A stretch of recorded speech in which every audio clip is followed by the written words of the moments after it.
Here is your podcast.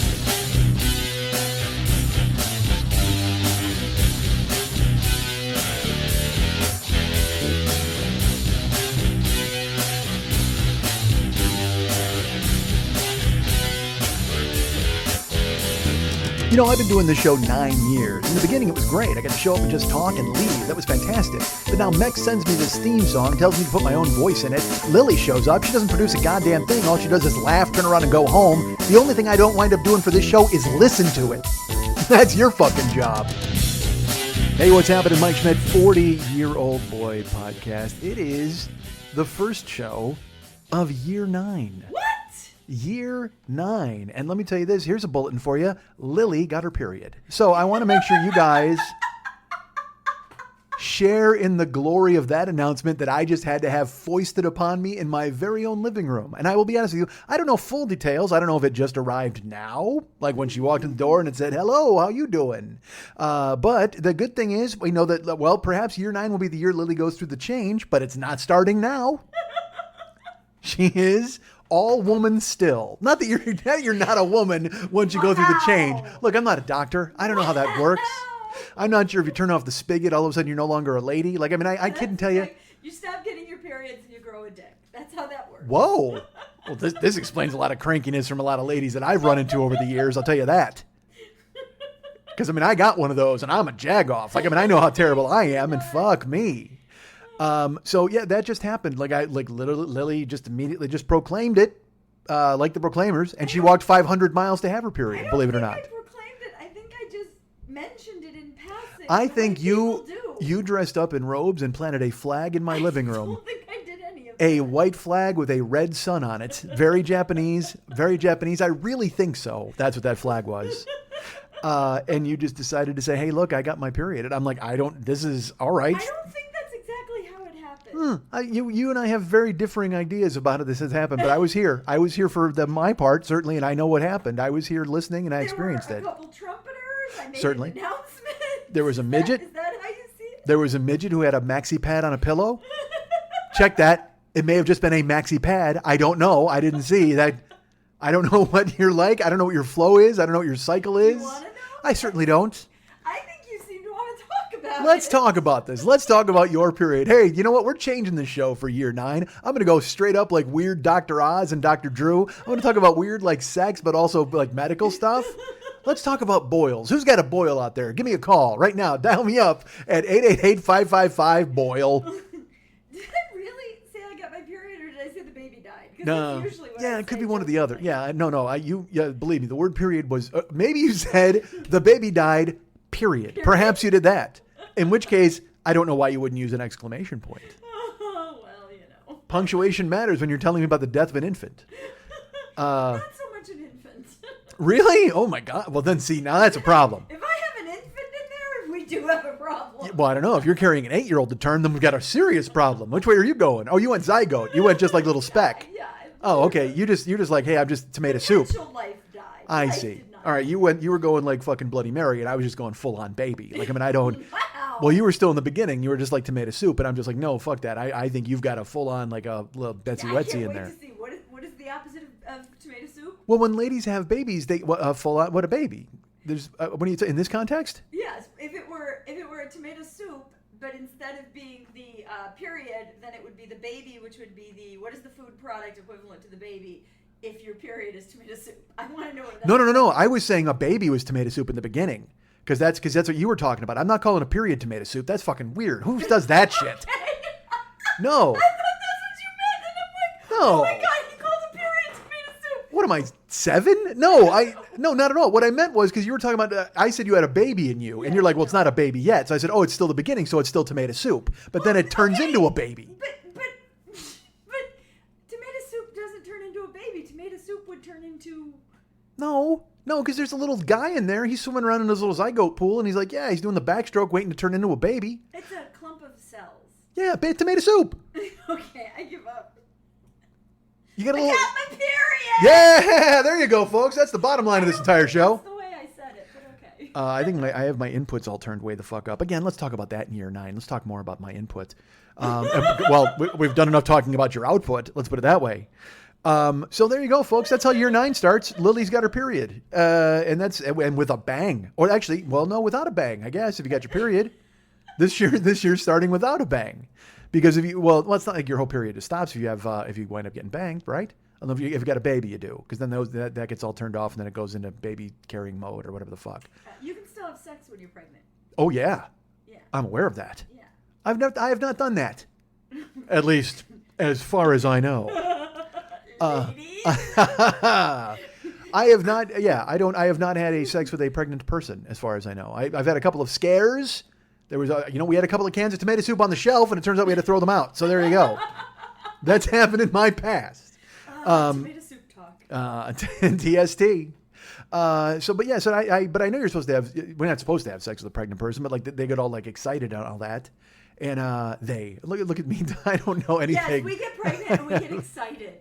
Oh, we get crazy. Well, dude, that's all. I'm serious. That's what from what movies and TV have told me. When girls get pregnant, they want cock. Like immediately, they're like, "Yes, let's do this, please." Because now it's free and easy, man. Now you can just fucking spray a kid in the eye because you haven't got to worry about making another kid. So it's like, here we go. Let's do it. You all right? You choking? Oh. All right. Because it's like condoms off. What's the truth? It's like condoms off, and here we go, man. I can put this anywhere I want at this point because we've already got a kid. The damage has been done. Sorry, you okay? You got to recover your little cough in there. Tearing up? I inhaled my drink. You kind of did, yeah. I'm sorry about that. I probably should have thought twice before I said something like that. Well, because that's what it's like, man. That's why pregnant sex is the best sex, is because it's just like anything fucking goes, man. You can just like let it. You can just fucking unload everywhere you want. I mean, you can spray on a chin, you can spray inside the valley, you can do whatever the fuck you want there. Oh my God. And if you fucking soak up a baby, then he's just like, oh man, what a drag. But I mean, he's not going to do anything about it. You still got to, you got to pay for him to go to college. That's why you pay for a baby to go to college, because you came in his eye for 9 months while he couldn't do anything about it. Oh my He was laying in his baby house, and you're just fucking shooting him in the face. He's like, oh, I cannot wait to go to the most expensive college in the world and make you fucking pay for this, you goddamn bastard. And if your kid ever needs glasses, that's your fucking fault. You came in his eye when he was inside his belly. That's the thing. When he was inside his little baby house and you went poking around in there because you're like, you know what, this lady can't control herself. She's insatiable. And now it's time for me to go and take care of some business. Well, you kept spraying your baby in the eye and now he's got glaucoma. Fuck that. Or glaucoma. You know what? That's what happens. You come in a baby's eye, it gets glaucoma, and then it gets born and it needs glasses. That's your fucking fault because you kept shooting him in the fucking face. Take that. Oh, year 9. What?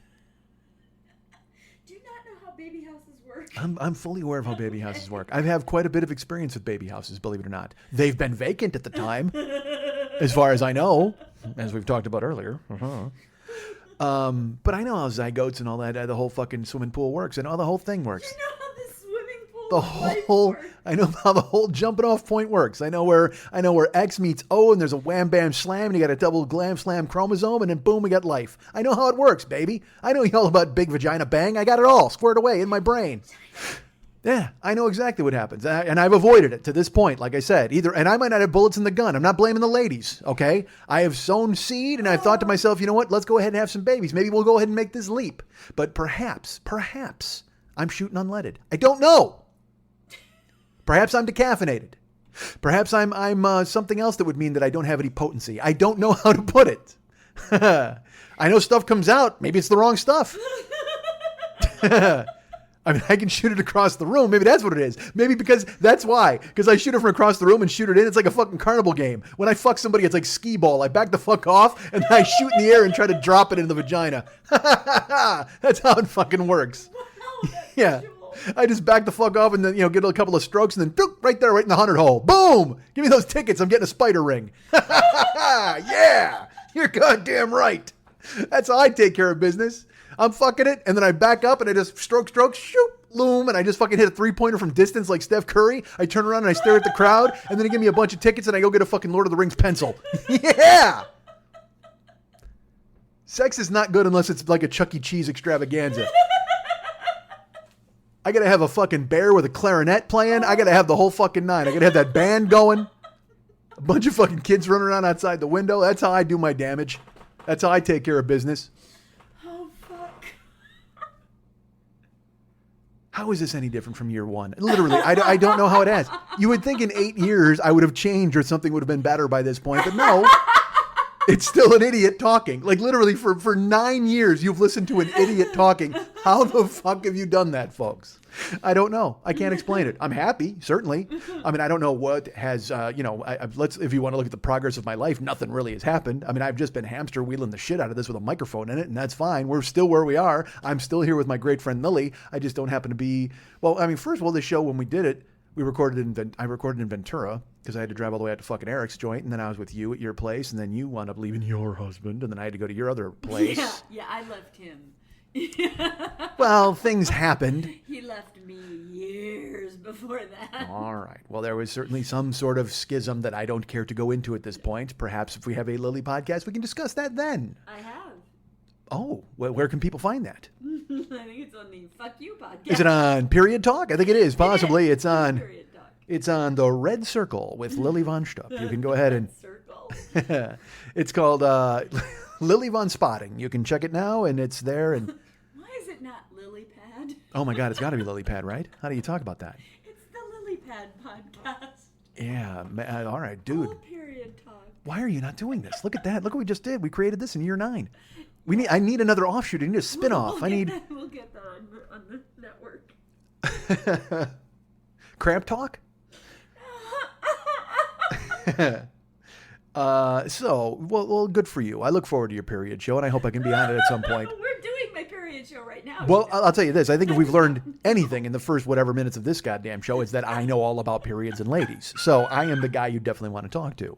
You definitely, if you're going to have if you want to have a male point of view of the period. And we do. Oh my God, you ladies don't get enough male points of view about the way your plumbing works. No, we do not. No, I just, because the vagina is a challenge. Everybody knows that. It's not that much of a challenge, really. It's just like an awesome sideways garage, and you just want to park in there, man. It's fucking beautiful. Garage? Well, you know what I mean. Fuck. No. Well, yes, you do.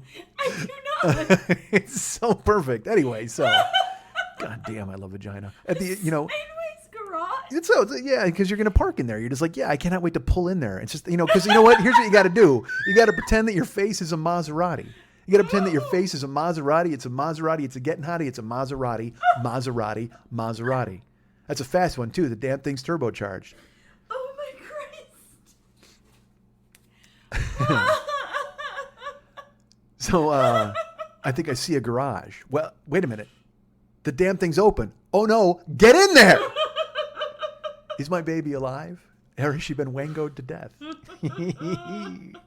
Again, still one of my favorite lines in a song. Top 5. Has she been wangoed to I ate her pussy until she died. Yes. You're goddamn right, Ted. Has she been wangoed to death? Yes, she has been. You ate her pussy until her head caved in. You fucking psychopath. It's not a bad way to go. No, it's not a bad. Literally, if you're checking out, like, say you get terminal cancer, wouldn't you just be like, you know what? Do me a favor, eat my pussy till I die. Like, wouldn't that be the way to go? That's not a bad way to do it. I'm gonna volunteer. I'm in. Why not? I need to do some hospice work. Do I get some credit for that? There was, when we were doing the interlude, when Dave and I were, because he came up with all the songs, and I was looking for all these audio clips and stuff like that, and I found the one at the end of the interlude. I know Lily unfortunately has not listened to it just yet, but at the end of the interlude, I found a clip from The Sopranos of Tony Soprano, and he goes, "Cunnilingus and psychiatry brought us to this." And when I found it, because I remember that scene, and I went to look for it, and I found it, and in my head I go, and I wrote Max a text, and I go, I found a quote from The Sopranos, and if you tell me we're not using it in the interlude, I will fight you.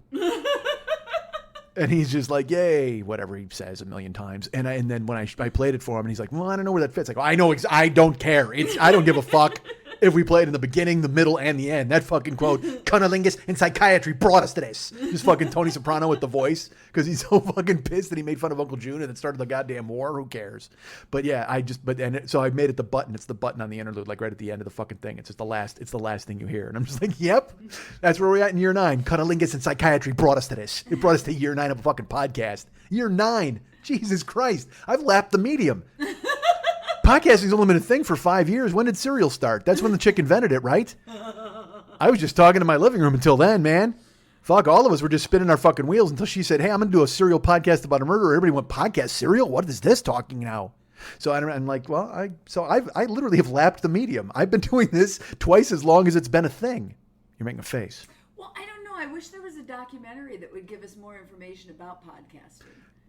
Someone needs to get on that, right? I know. Don't you think somebody should just, because this is such a burgeoning medium, and look, it's got nowhere to go but up. Now, I will tell you this, I don't, but the medium itself has nowhere to go but up. I personally am just, again, hamster wheeling the shit out of this. I don't know, because all I'm doing, again, the only reason that Year 9 exists for this show is because I was hoping that somebody do a documentary about podcasting and somehow feature me in some way, and then it could possibly get me some notice. Can you imagine if that fucking got, you know, because our friends did a podcast documentary. Wait a our minute, friends, they did? I don't know if you're aware of this, Lily. No. Because you were interviewed. I think they talked to you for 2 hours. At least. You're not in the show at I all. know. Like literally, you're not in the movie at all. But our friends Graham and Chris wound up doing Earbuds, the documentary. And they and if you haven't seen it, it's a 3-hour documentary about podcasting, 2 hours and 51 minutes of which takes place in Japan. So, because apparently someone almost drowned and they said, let's go talk to her about stuff.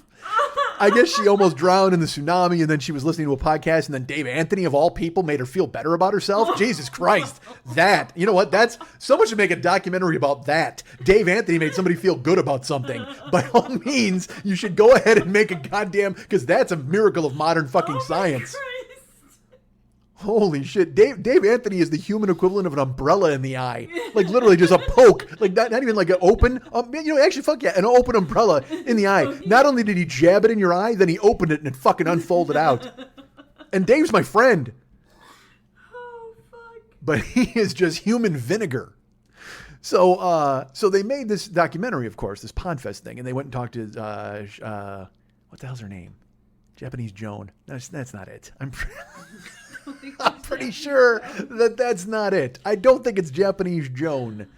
Surukai? Like she's got some. I can't remember her name yet. Yeah, she's lovely. She's a wonderful girl. And Should I look it up? No. Okay. Thanks. It's not that fucking important. Okay. Hey, believe me, she's the star of that movie. She doesn't need any more run on my show. Let me look it up. Just Okay, you do that. So I don't. So she's the a star certainly of the show because it's an amazing story. As the tsunami hit, she turned to social media and podcasting, and these people gave her a virtual lifeline. I mean, nobody dragged her out of the surf, but I mean, they were all just like, "Hey, don't look out your window." I think that's what they said. She's like, "Holy shit, the tsunami just hit here. I think the fucking nuclear plant's gonna melt down." And they were like, "Lock your doors." And then they sent her memes of cats. And she's like, yay! And then they made a movie about her fucking 3 years ago. Or mover? They made a movie about her 2 years ago. I think they made it 2 years ago? No, they made it 2 years I later. think it was like 6 years ago. Look, they made a documentary. That's all I know about. And I was told that it was going to be, a thing. And then so that's why I white knuckled the shit out of this show, hoping to fucking get some attention from it. Because I'm like, maybe someone will see that and go, hey, this is the dude we got to talk to at some point, maybe. And then, we've somehow, as I've lapped the medium, I've lapped the movie. So I'm waiting for it to come out. And I just found out, as a matter of fact, and you know what? I'll throw this out to people. Why the fuck not? I just found out that the movie is actually being shown. It's going to be shown at a film festival. The international, because it premiered here at the Los Angeles Podfest. Mm-hmm. Okay. But now it's actually getting shown at a different festival. And this is what, it is not at Cannes. And don't pronounce the S. You fucking bumpkin. So, it is look at you with the flip off. But, you rube. It's not Cannes. It's Cannes. I thought it was Cannes. It's the Cannes Film Festival. No, it's James Caan, who played Sonny in Godfather. If he was here, he'd fucking slap you in the head for being so dumb. Right? So, yeah. So, fucking, what are we talking about? Oh, so it's being shown. Where? It's being now. Get this: of all places, what places do I love, Lily? Think of all the places that I love in the world. Who are the people in your neighborhood? Let me ask you that first of all. I don't have people. Who are the people in your neighborhood? In your neighborhood. I live in a Benetton ad. In your neighborhood. Who are the people in your neighborhood? It's being shown at the Sesame Street convention. It might be. There's a Sesame Street Film Festival. It's going to be great. It's gonna be shown at the morning cartoons. It's actually going to be shown right after Snuffleupagus' film, Oh, Bird. I'm 48 years old. I cannot. I just want to go there and meet Mr. Looper. Hooper. And I want to meet Gordon. Certainly. Who wouldn't want to meet Gordon and Susan? And I want to meet Oscar the Grouch. And I want to meet Stinky his worm. And ooh, that sounds gross, actually. You know who I do not want to meet if I go there? Elmo. Not interested. Elmo's dead. He's the worst, right? Yeah. He's really the Elmo worst. is horrible. He has ruined Sesame Street because I try to watch it. Look, I try to tune in now. Elmo's stink is so bad it killed the Muppets. Is he in the Muppets? No, he's just close to them. See, By being near them, you ruined just that's it. He's just too fucking. I understand he was for infants or whatever the fuck. So you know who'd like it. So if they jam that in your vagina right now, it would actually be fine. I think it is Elmo dying. If someone, if you got fisted with an Elmo puppet right now, then everything would be okay. So I don't know what Elmo. I understand he was for kids. And I know Mr. Noodle is there, and I enjoy Mr. Noodle's work. Certainly we all do. But what we don't like is Elmo shouting at Mr. Noodle. We don't like Elmo's voice. We don't like Elmo, period. He's just fucking, again, he's just Red Grover. He's a fucking jagoff. I hate him. Grover's got to be so fucking mad. Like, he's got to look over and just sees Elmo, and he's just like, dude, why? I was Grover before Grover was fucking cool, man. He was just, and he was, we talked about this before. I'm the monster at the end of this podcast. God, that's like 4 years ago. But it's fitting here in year 9. It is. Because this is the end. My only friend, beautiful friend, the end. Mother? Yes, son? What if I did all that all day? All right, so what, you're going to have a question? So where's the podcast? You know, it's funny that you're mentioning that at the Sesame Street Film Festival. It's what cities do I love? Where do I love to go? Places I love to go. Look, never mind. The candy store? Interesting. The bowling alley? Oh my God, I love the bowling alley. How did you know that about me? Is it? Did we go bowling once? We never went bowling, did we? Yeah, we did for my ex-husband's birthday. That's what it was. We went bowling. That's right. And Okay. we all got matching shirts. Oh my God, why We all not? got matching bowling. Do you still have your bowling shirt? I found mine during the move and threw it away. I don't think I got a bowling shirt. Yes, everybody that came got a bowling shirt that had the name of the show on the back of it and their name. I might have it somewhere. Yes. Yeah, it's got to be in my box of old clothes. No, I know exactly where it's being shown. Where's it going to be? It's being shown at the next Bears game. Oh, yeah, at halftime. That's how they're going to do it. They're going to have me come out and wave to the crowd, and they're going to play the entire documentary. Yes, and all the Bears are just like, why do we care about 3 hours of what a Japanese girl did in the dark? No one cares. All the places that I know you like to go. Where are the places that you like to go? You That you like to go? San Francisco? Bingo! Look at you. You nailed it. There it is. Oh, my God. I can't believe you guessed it. Holy crap. It was my first real guess. It was, but I think it's awesome because again, the first where I debuted, Success Is Not an Option, where I actually did my first one-man show was in San Francisco at the Darkroom Theater, which is now closed because I tried to book it and it got fucking closed. I was disappointed. Extremely dark. Oh my God, so dark.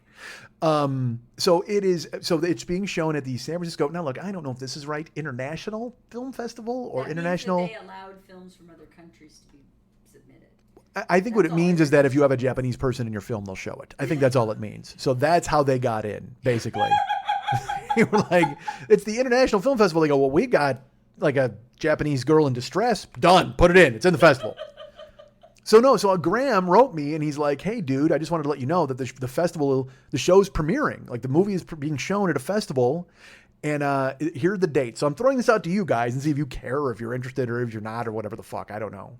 But if you're in the Bay Area or in San Francisco, it's being shown. And I thought this was kind of weird. It's being shown June 4th. So it's next week. June 4th and June 7th. Now, if you look at the map, first of all, look at a map and find San Francisco. So find that and then look at a calendar. It's much more appropriate for this, certainly.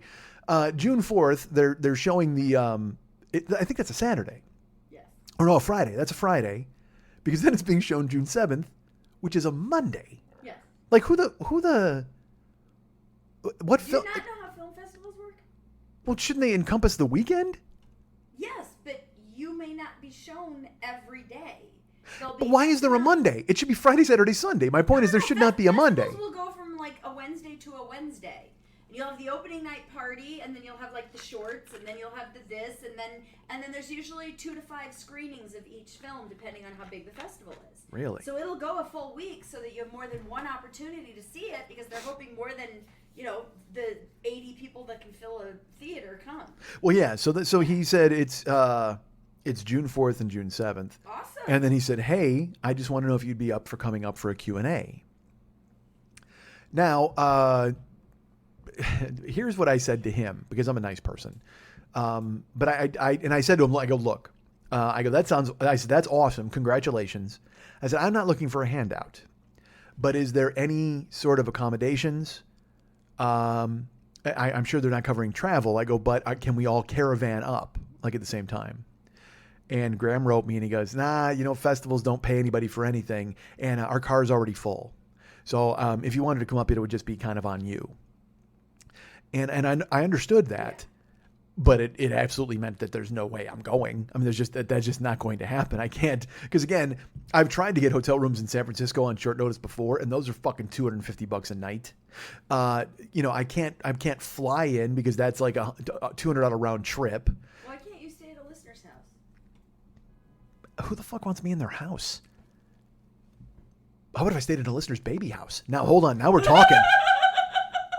Has anybody got an empty baby house I can rent? Airbnb? Airbnb? Yeah, Airbnb. So, I mean, I don't know. I mean, I could, I guess, but I mean, that just seems fucking weird and bananas. Like our friend Bill is in Santa Barbara, which kind of splits the difference. Well, not really. Santa Barbara's only like 2 hours away. San Francisco's like 5. So I don't know, man. I mean, because there's other people there too. There's Dana. I got an offer from a listener to stay in San Francisco. You're a little different than I am. I don't think so. I think you are. When I leave, they're not going to be smelling the sheets for 4 days. Maybe if you had your period, they would. All right, I'm in. See, that's the way to go. Who's in Graham's car? Yeah, I know. That's what I was like. Thinking, Bring the Japanese car? Of course they are. Are you kidding me? Of course they are. Well, no, she's actually pulling them in a rickshaw up there, so that's going to be. I'm so fucking awful. Why? Why do I go to that imagery right away? Because it's racist and racism is It's funny. not racist. It's funny. That's all. It's just plain funny. It is funny. But what if she did pull them up there in a rickshaw the entire way? It's just Graham and Chris. Why would that music play? Of course that music wouldn't play. So disappointed in me. Your Asian friends? My Asian friends will be very disappointed that I'm making Paul, jokes about that. you've just insulted our Japanese friends. That's one of my favorite things on a Letterman ever. Yes. They were talking, and then Paul said something, and then Dave just went completely straight face and went, Paul, you've just insulted our Japanese friends. So fucking awesome. God damn, Letterman's a genius. All right.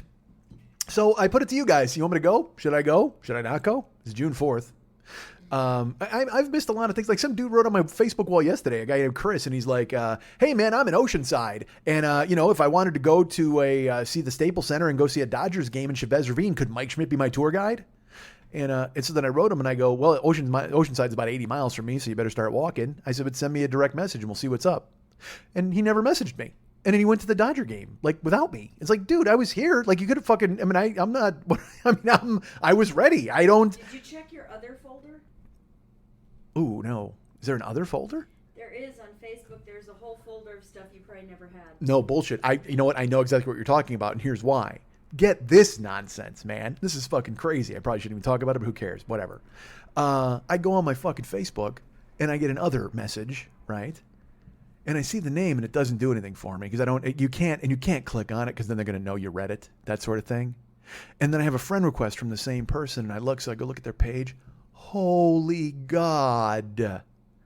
Dude, it's my dad's sister, my aunt. What? Yeah, my aunt. Do you remember I told this story like 2 years ago, I think? I got a letter from my uncle.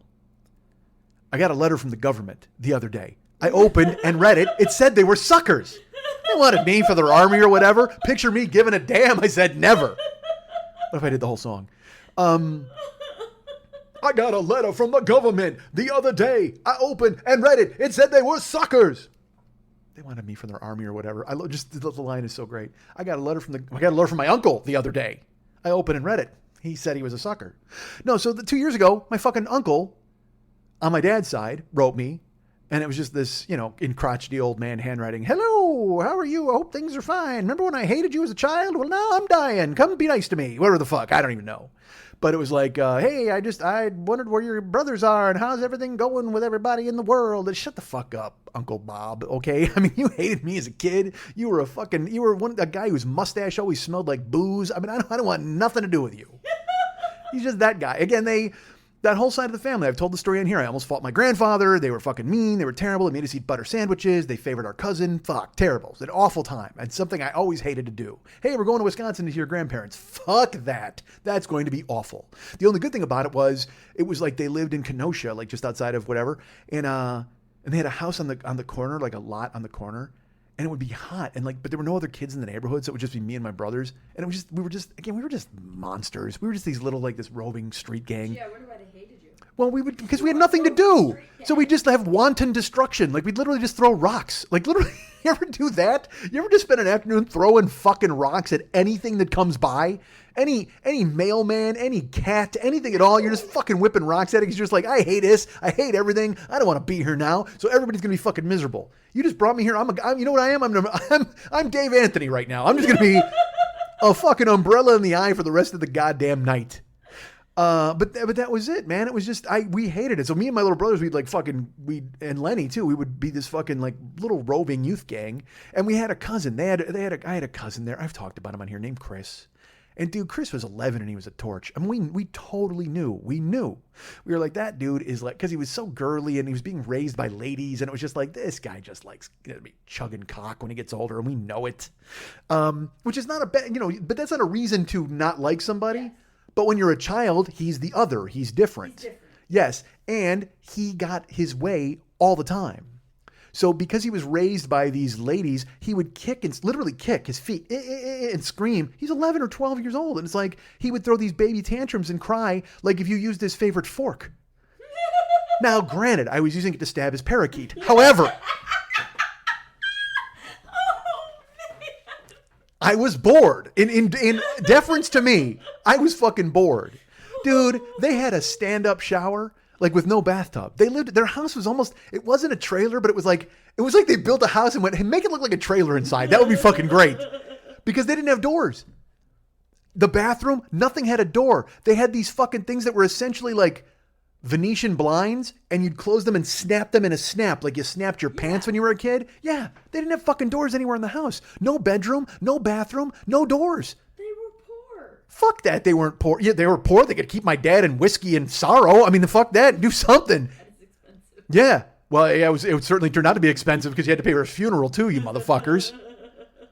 But man, so we'd go to their house. And it was just this. They had a clothesline, and they had one frisbee with a hole in it, so it would whistle when you threw it. I mean, it was just the worst day ever.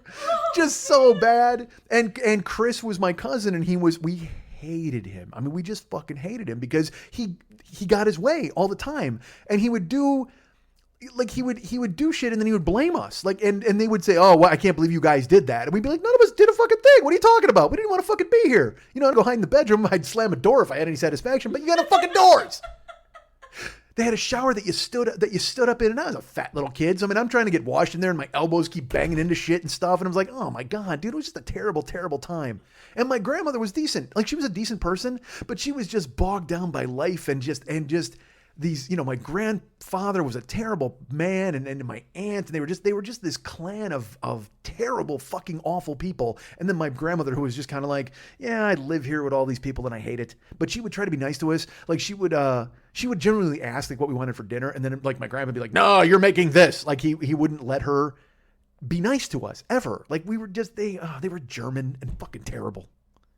So, they would eat bread with butter and sugar on it. I talked about that. They would make butter sandwiches for lunch. That's what we would have for lunch. Butter and white bread. Vile. I couldn't stand it. Poor. Fuck poor. You got no, because they'd have a fridge full of meat. They'd have stuff in there. They just wouldn't feed it to us. Okay. They hated us. Because they hated my mom. Because my mom divorced my dad. So anyway, we were held in that prison.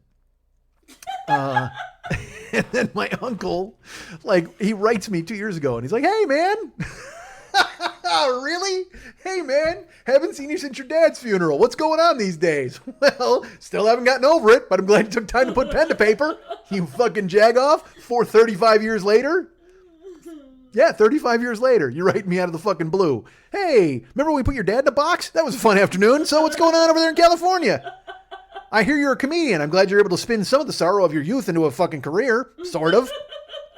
So anyway, who wants to come by and smell my mustache? Get the fuck out of here, Uncle Bob. Nobody likes you. I don't like the memory of you. I want nothing to do with you ever, billion years. But I didn't throw the letter away because I felt, because, and this will say everything there is to say about me, I felt an obligation to give it to my other brothers in case they wanted to open that door. In case they felt, because he even said, he goes, I can't find Andy and Glenn and Carl anywhere. And I'm like, I didn't have a brother named Carl, motherfucker. I don't know who you're thinking of. But it was that sort of thing where he'd pieced together facts through a Google search and then found me somehow and got my address. And I have no fucking idea how it happened. But I also didn't want to just fucking discard it and toss it because it felt weird, like throwing away a history. And also he had referenced my other brothers and he wanted to hear from them. So I didn't feel right not just throwing it out. Because who am I to judge for them whether they want to talk to him or not? You know, maybe Who are you to be the postal service for this douchebag? Well, I fucking agree with you. Believe me, I am not on board with that at all. Minute. I mean, the funny thing, like, I remember my mom's name is Pat, and he was married to a Pat, and it was Aunt Pat. And I swear to God, if you say the word sadness, I see my Aunt Pat in my head. Because she was just a blonde woman who you could just see that life had landed haymaker after fucking haymaker on this woman. Because, you know, my uncle worked in a factory, but he'd come home and he'd drink 10 beers and then he'd fall asleep in a chair. He was that fucking guy. You know what I mean? And by the way, I might be creating this entire backstory for this man. I may have met him once. I mean, I don't remember. All I know is I hated him and I hated them. That was it. He was just, oh my God, I remember he molested everybody. No, he didn't. I don't know a fucking thing about him. I just know he was terrible. And I can remember his face because it was just, even when I was a kid, I was like, that's a punchable face, man. That is a seriously. Punchable? My uncle had a totally punchable face. Like, because he would do this. Like that, he had a mustache, but he'd also like smack his lips. That is a fucking horrible punchable face. And then my Aunt Pat would just be like, you know, hey, my aunt, she's always dressed in brown. just fucking miserable. Like, you know, she might have one orange stripe for color just to show that she was trying to break, like a little plant, just trying to burst out of the crack in the concrete and somehow see the sun. She's got one brooch that she wore and she's like, look, I have some personality. No, you don't. More brown. I mean, it was just fucking awful. And she's just blonde hair and just this grim visage, this death mask of a face because she's got to kiss that guy and his fucking boozy mustache all the goddamn time. Or not, or maybe not. Maybe they had a sexless relationship because she was dressed in brown all the time. Because back then, you know, she looked like a Taco Bell employee. Back then, they used to have to wear that fucking, that brown with that weird rainbow stripe. So awful. Oh, dude. So that's what she looked like to me. And so when I think of the old photographs, I just, you know, the biggest smile I think I ever saw her have was like a Mona Lisa smile in a picture, just like that.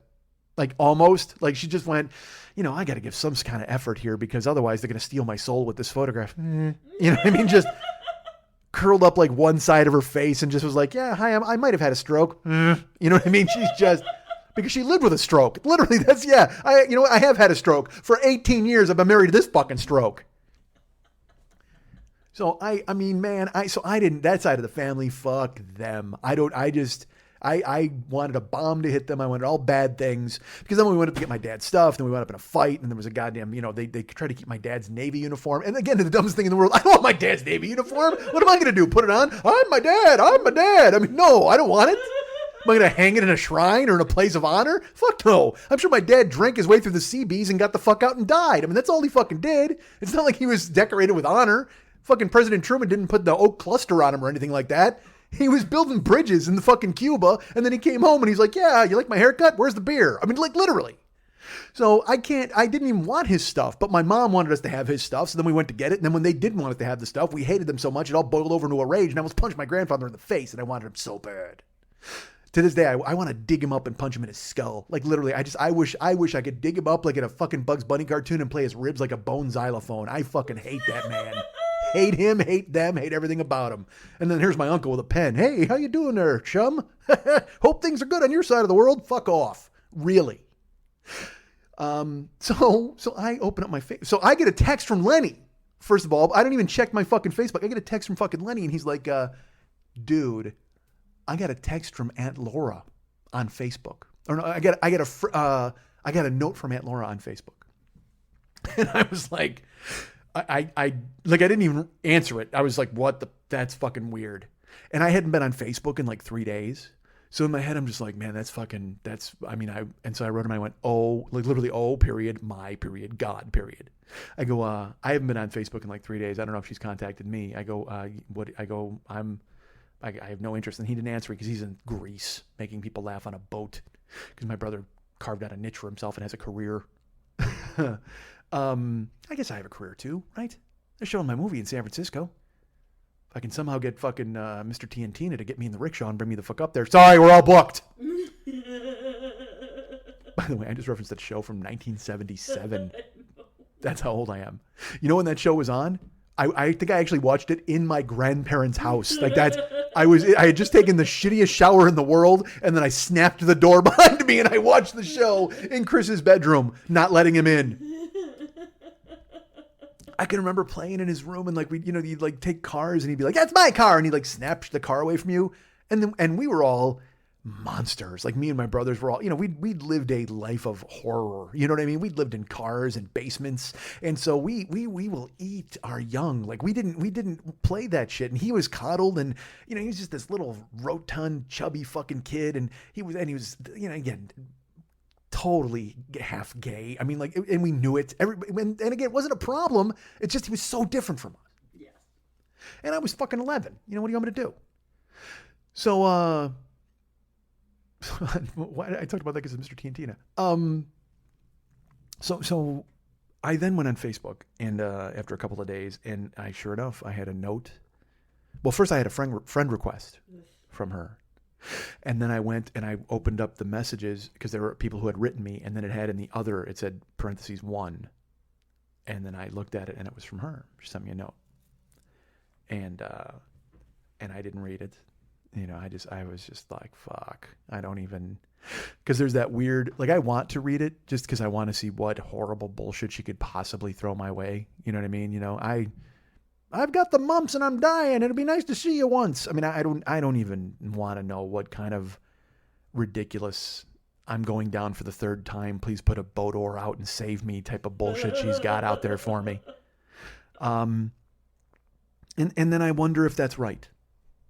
I wonder if it's right to feel that way. Because then I wrote Lenny, and I said, dude, she, and this, I have to admit, this made me laugh. I go, dude, yeah. I go, and Laura sent me a fucking note and a friend request. He writes me and he goes, she didn't send me a friend request. Well, maybe she just hated you a little more than she hated me, pal. Why am I the approachable one? I don't fucking know.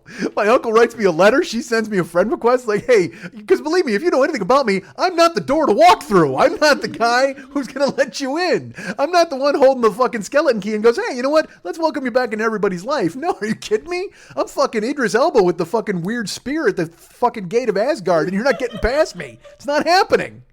I've been a bouncer. I can bounce you out of my fucking life. I am not opening the velvet rope of my fucking life to let any of you back in it. But apparently I'm the one to go to. I'm the friend. I'm the one that they want to approach and talk to. So you made it a Schrodinger's email thing. You'll never know whether it's dead or alive in there. Mm-hmm. You'll never know if it was a, hey, I have $1 million and I want to make sure that my... Yes. Yeah. I that's the truth. Because I wrote Lenny and he's like, she didn't send me a friend request. I said, well, I'm ignoring them both. And then he writes me and he said, why would you ignore them both? And I said, because I don't care about that part of my life and I don't care about them and it doesn't interest me. And he wrote, life is short. You probably shouldn't be that upset and that worried about those sorts of things. So he got the $1 million. And you Probably. Didn't. He wasn't telling jokes on that cruise. He was on that cruise with your Meredith. He bought the boat. He was out there with her. She wrote me from the boat. And he said, life is short. You shouldn't be that way. And I just wrote to him and said, I understand exactly what you're saying and where you're coming from. Very hard for me to forget things that have happened.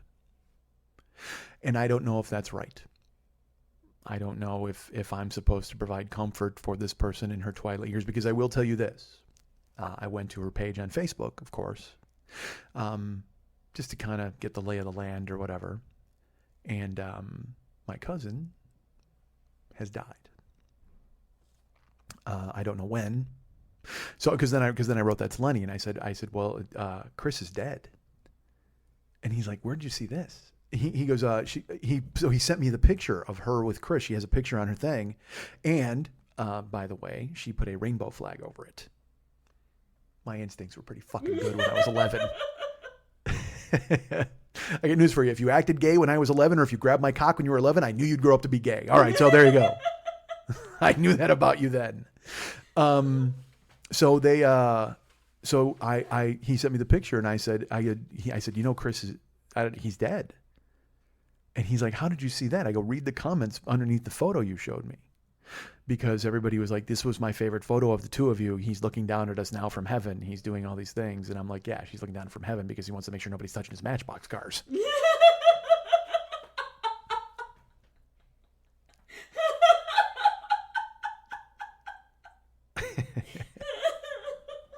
There's no benevolence on his fucking part. He's up there with his arms crossed and he's like, don't touch my stuff. Don't touch my stuff. So, I mean, I don't know if that's right. I don't know if I'm supposed to read their shit or contact them or talk to them. I have no fucking idea. I mean, I'm 48 and the way I look at it, I'm like, you know what? You can make your own decisions at this age and not really worry about what's going to happen. You know, you can go ahead and be the person you want to be or the person you think everybody thinks you should be, or you can try to make some sort of combination of the two and try to function that way. But I don't know if it's the right thing to do or not to do, but I choose to ignore her and I don't want anything to do with her. I don't. That is right for you. Right. That's important. Well, I would think so. I hope so. I don't know. But, Lenny, but as we've established, Lenny now is rocking the Casbah with $1 million of ill-gotten gains because Chris left some insurance money to my aunt and then she parlayed it into a huge fucking windfall and she gave it to my brother. God damn it. What if that's what my Uncle Bob was writing about? What if my Uncle Bob, remember I was like, my Aunt Pat was always sad because my Uncle Bob, he was like, he was a do nothing. What if he wasn't, what if he was like Indiana Jones? What if he worked in a factory, but then sometimes he got a commission and he went out and found the Ark of the Covenant and he had all this goddamn money. And that's why he was all boozed up. He's like, I've seen things you wouldn't believe. Oh my God. I've seen attack ships off Orion. All of it gone now, like tears and rain. My uncle's this haunted soul. I thought he was just a jagoff in a trailer home. Nope. He traveled intergalactically and he saw the death of stars. My Uncle Buckaroo Banzai. Dude. Oh, man, I fucking sold all of them short. So he left all of this money out of my aunt. Now my aunt's like, I got to get it to somebody because, I don't know if you know this, my gay son died. So who the fuck wants it? She sent it out on Facebook to all of us. Because then my fucking brother Glenn texted me and his wife and kids, she's fucking amazing. My sister-in-law is unbelievable. She homeschools the kids, but not like sitting in a room and going, all right, what's 2 + 7? She literally is like, all right, we're going to Delaware to battlefields. And they fucking do it. It's the most amazing thing to me. Glenn stays home and works and it drives him crazy. He wishes he could be with them, but she takes all 4 of my nieces and nephews and they've been on a 2-week trip. It's her and her dad, their grandfather and my nieces and nephews. And she writes all these things on Facebook, these long, and we used to make fun of her. We used to tease her because she sends out that newsletter at the end of the year. And then we had a sandwich in March. Shut the fuck up. Nobody cares. All right. But that was the deal. We all learned how to make marshmallows in July. And then the kids made cat's cradles with string. Shut the fuck up. Nobody cares. But the thing is, everybody fucking cares. If they were your kids, why wouldn't you fucking do that? I would totally brag on that shit. I would tell people all the fucking time. Mex and I talk about that shit all the time. Like Mex makes me laugh because he's like, oh my God, we live in this neighborhood and all these kids are, it's because every parent has got, they talk about their kids. They talk about their kids. And you're just like, oh my God. And then all he and I do is talk about how great my godson is. Like literally, it's amazing because we're both like, oh my God, these fucking people and their kids. Anyway, fuck, dude, is Val going to play drums on the outro this year? I hope so. So we just brag the shit out of it because that's who we are as guys. So my sister-in-law, she takes the kids and they do all of this unbelievable. I mean, I've only been to South Dakota once to see them, and that's my fault. I should go. I should absolutely go. It's such a fucking haul because from here to Sioux, I have to go to Sioux Falls, South Dakota, and then they have to come meet me and drive me like 60 miles, or I can rent a car, whatever the fuck. I guess it'll work. But the one time I went and visited them, it was totally fun. But it was that thing where there was nothing in town. Like they had one restaurant and it was in the basement of a bar. And like literally they were like, hey, who wants a fried bottle cap? And I'm like, fuck, not me. All right, I'll take a dozen. You know what I mean? It was that because there was nothing else to have. And you know, I was at their house and they made dinner, like Riva made dinner. And I got to tell you, she is homeschooling these kids. I hope she's not teaching home ec. All right, so she's a lovely person, but she's very exceptional at serving burnt. So I mean, you know, because again, her parents were her parents, and they taught her how to be a fucking amazingly brilliant human being. But I don't think they showed her how to open a can of soup. I'll tell you that. She's lovely, she's beautiful, she's perfect, but you know, at the same fucking time, I found myself eating in the basement of a bar the entire time I was there. I'm not even joking. You know how hungry I was when I was there? I was with Glenn. I went to a fucking gas station and I bought like a pound of candy. And that's not even a joke. Like I bought like 10 candy bars and I'm just like, I'm just going to eat these. We'll have a candy party. That's fine. Because God forbid I have another fucking nothing sandwich that your fucking wife makes. I'm a jagoff. Look at me. I'm a guest in their house and I'm just like, yeah, this is, I think this is soup. I'm not sure. Gross. It was nasty. I'm not going to lie to you. She's not, and maybe she's become a much better cook. I have no idea. But she takes the kids on these fucking trips where they go all over the goddamn place. So she's in the middle of a 2-week run now. Like I said, she homeschools them. And like I said, you normally hear that and you're just like, nah, what the fuck does that mean? Well, you know what it means? It means that she takes the kids, like I said, the first day she's like, they drove from South Dakota and they drove to Indiana to the Indiana Dunes. And they got into the Indiana Dunes at like 5:00 at night. Okay. Then they immediately went to the ranger station at the Indiana Dunes. And my 3 nephews had to complete some task in order to get a special Ranger Junior badge from that qualifies them for something in overall Scouts. I guess the Scouts are a worldwide organization. I don't know. I don't know. Listen, there are so many children to molest. Why would you just stick to one region of the country? Branch out your molestation operation to all 50 states. So the kids had to go to the fucking park, and then they literally, but again, and I hear this shit, and I'm miserable for these kids. She's like, yeah, we drove 800 miles to the Indiana Dunes, and the first thing they did was we went to the ranger station to go complete a task. I'm like, what the fuck is that? That sounds terrible. Why aren't they out throwing rocks at cats like I was at that age? All perspective. Dude, what the fuck, man? Go eat a butter sandwich and relax. Go snap a door behind you and steal somebody else's pencils.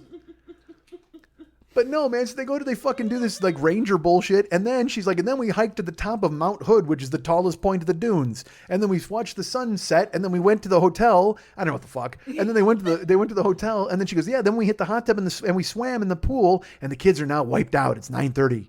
And I'm just like, of course they're wiped out. I mean, you couldn't give a kid enough protein in his diet to survive that kind of a rigorous schedule. I mean, they're in the car for 800 miles and they got to go do a task. And I don't know what the task was. I can only imagine with the fucking Scouts, unfortunately. Hey, you got to form a maypole around Ranger Jones's cock. So it's like they're doing that stuff. And then they got to go off and fucking hike Mount Hood. Like, it literally, they're like, okay, you guys done with the task? Let's go hike Mount Hood. Oh my Christ. These poor kids in their short pants just sweating. You do know some people like that stuff. Yes, I know. Okay. That's why I'm saying she's amazing. I'm talking about it from my perspective, okay? I'm saying she's an unbelievably perfect mom. Like, I mean, she does, you know, because again, my mom's doing bumps in the living room. I mean, I can't fucking... My mom's harboring fugitives and stolen goods in our living room. And meanwhile, Riva has got the kids and she's traveling all over the United States. And I mean, all over the United States. They go to Arizona, they go here, they drive. They get all these pictures at like state lines and shit. My niece and nephew are they're competitive ballroom dancers. At the age of fucking like, I don't know, I think they're 12 and 9. I don't know. I haven't seen them in so fucking long. They could be 30. I have no idea at this point. They might be. Yeah, they need the $1 million. Fuck my brother. Give the $1 million to these kids. They're all over the goddamn place. Did you pass the address along? Well, you know, it's funny because the next day, my brother Glenn, on Facebook, he wrote this long thing about, I am miserable. Like, my kids and my wife are gone and I love them and I'm happy that they're having fun. But Jesus Christ, I'm going out of my skull in my house alone. And I'm, you know, he kind of like did like a little fucking temper tantrum where he was just like, just ignore me. My family's gone. So I'm sad right now. They've been gone for almost 2 weeks. So he's getting a little stir crazy. So then I went out to go drive at Uber. I drove fucking 16 goddamn hours on Saturday. And I get to the car and I'm literally get in the car and and my phone rings. And it's a phone number I don't recognize. And I don't know if you know anything about me, folks. I don't answer the phone anyway, ever, no matter who the fuck it is. But if it's a phone number I don't recognize, I just kind of laugh to myself. I'm like, yeah, right. I'm not falling for that one. Remember in the old days when a ringing phone was like possibility? You were like, yeah, that could be something good. Good job. WMAQ might be going to make me rich. It could be anything good, but now it's like, nope, nothing good comes when the phone rings because everybody texts or everybody sends an email. Nobody wants to talk to you. Nobody at all, period. If they do, it's a bad thing. It's always some guy who drops his R's in a fucking Eastern European accent who wants to talk to you about your bills. And I'm like, no, thanks. Here's the new thing that cracks me up is they'll say this because they leave messages and they'll go, we are looking for Michael Schmidt. This is not Michael Schmidt. Please hang up the phone right now. This is an effort to collect a debt. Click. I mean, I'm not going to listen to the rest. I know exactly why you're calling. And my favorite is we're ready to talk to Michael Schmidt. If you're not Michael Schmidt, hang up the phone. What if the next part of it was Michael Schmidt, you are glorious, and your aunt has asked us to contact you and get you $1 million. Why wouldn't you listen? I listen to all of them. If they ever called me and they're like, we're looking for Sabrina Wilson. If you're not Sabrina Wilson, hang up the phone. Bullshit! I am Sabrina Wilson for the next 30 seconds. Give me your spiel and let me know what you have for me. It's important. My God, I can be Sabrina Wilson if you really want me to be Sabrina Wilson. So Glenn, who is, again, he's on Facebook, he's just kind of losing his mind. And then he writes me, that's who called me. I listened to the voicemail and he's like, hey, it's Glenn. It's nothing important, but I want to talk to you. All right. Yeah, I just need to talk to you. All right, bye. Full of vim and vigor. And so I immediately texted him and I said, hey, I'm driving right now, but I can pull over. I mean, is it something important? I mean, are you okay? Is everything fine? Because I mean, he sounded like he had just gotten the worst fucking news of all time. And then he just wrote me, I'm fine. It can wait. He texted me. Again, vim, vigor, all over his text. And I was like, but then as I drove, I thought to myself, you know what? I'm betting he got contacted too. She probably found him on Facebook and wrote him a note or whatever the fuck. And because, you know, Andy and Scott aren't on Facebook. So she probably wrote him and he's probably writing me going, because again, Lenny wrote me immediately. And then I said, yeah, she wrote me too. And then I'm sure Glenn saw it and just, what the fuck? What do I do here? What am I going to do? Because Glenn also wanted to beat my grandfather to death. You know, he and I were both going to just fucking do a blanket party on him and just fucking stomp the fuck out of him, you know? I just wanted to curb stomp that old man. God damn, I hated him. I hated that. I hated my grandpa.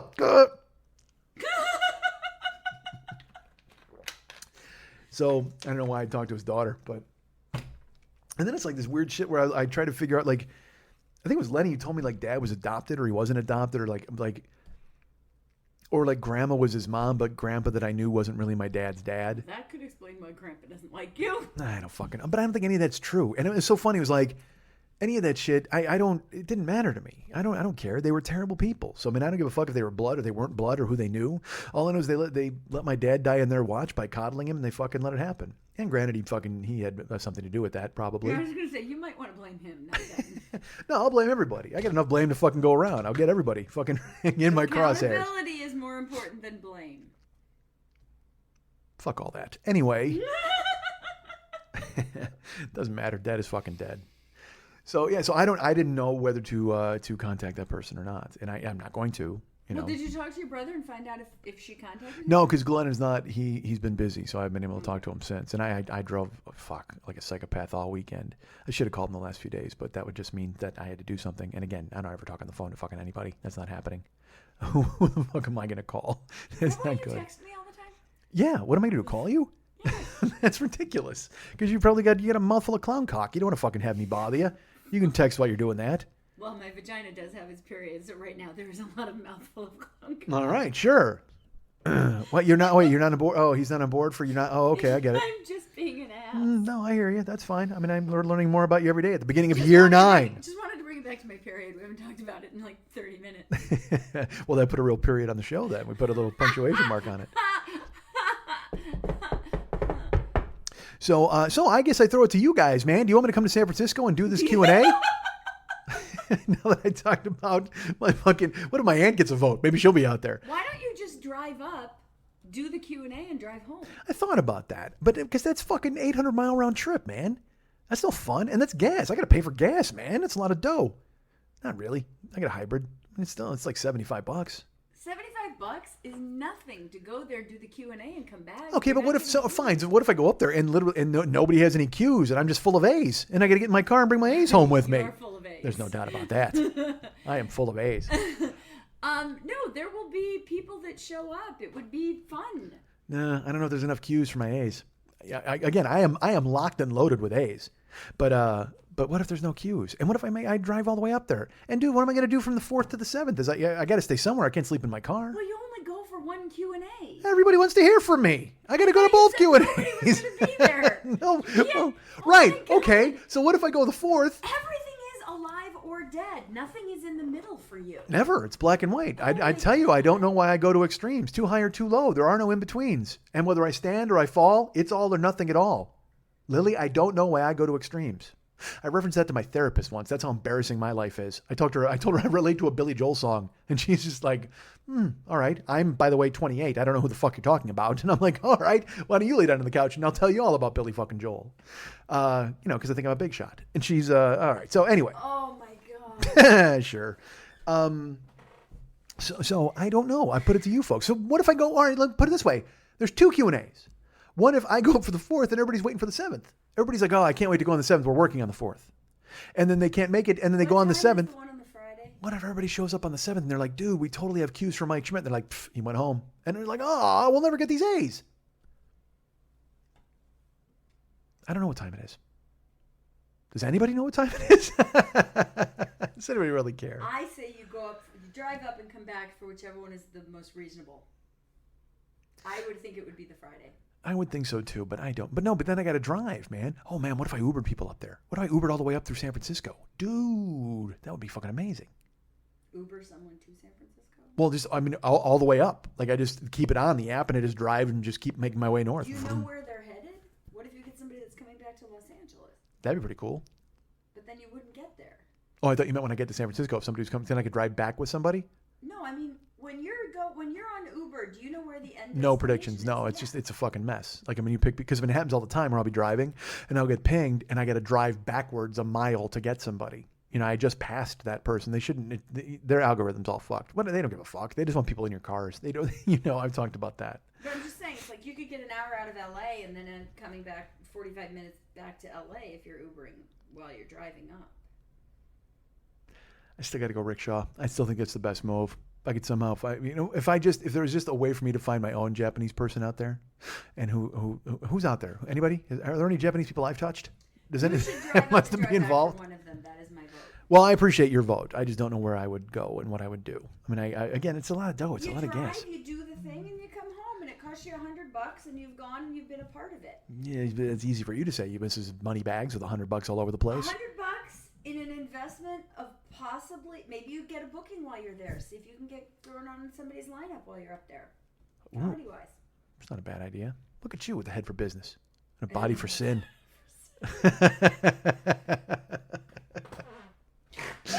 That was actually kind of perfect. We literally were like right fucking there.